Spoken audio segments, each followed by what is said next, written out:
Hey everyone, it's Chime Time and this is Cooking Avenue, and today we're going to be doing something different. We're doing a wine tasting.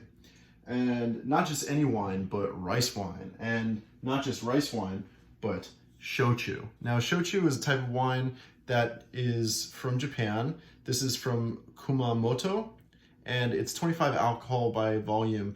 Now although it's distilled from rice and not grapes, it still has like a really nice flavor. I just took a little bit of a sample to make the video a little bit smoother, but I'm going to taste it for you right away.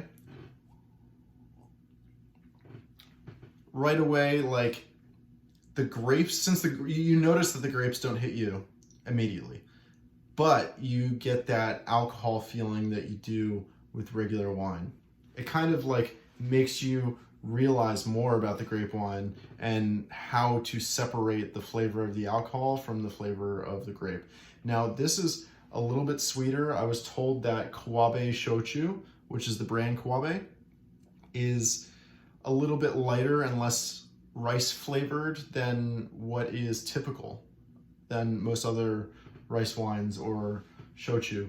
Now shoju is, I believe, the Korean version of rice wine. This is Japanese. And because it has less rice flavor, this is like very light and watery. And watery isn't a bad thing. It's like a refreshing wine instead of like a harder wine. Like I'm told that it's not an alcohol-like flavor. It's just ricey. You know, you taste the rice. Now this is brewed from rice, brewed or distilled, I should say.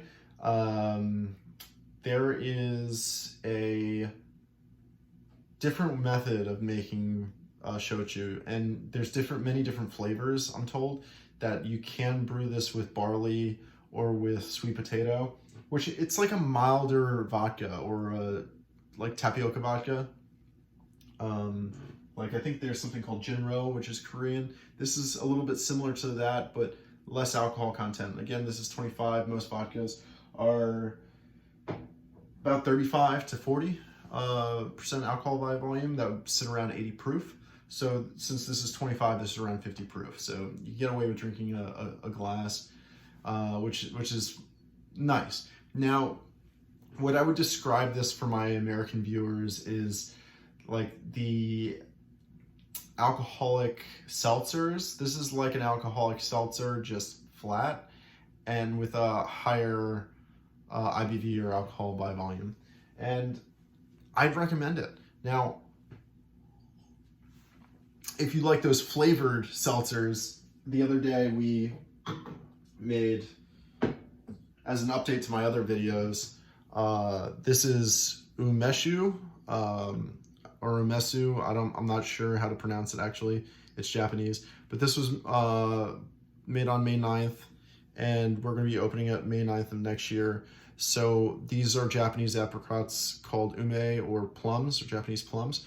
Now these will soak in what, you know, the shochu and the rock sugar mix, and these will soak for a year, and then we'll have like essentially flavored shochu. And it takes time to extract the volume, or not the volume, but the flavor. And this is going to be kept in a cold, dark place. But as an update to the other video, you could kind of see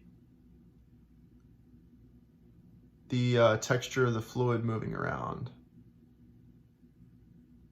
And the outside of the glass got a little dirty, I guess. But it's looking good. It's looking really good, and I'm excited.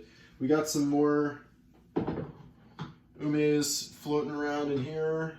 I don't want to pour it out, but you soak them up, as I explained in the other video, and we're going to be making ume syrup, which is another syrup and another beverage. So stay tuned for that episode next.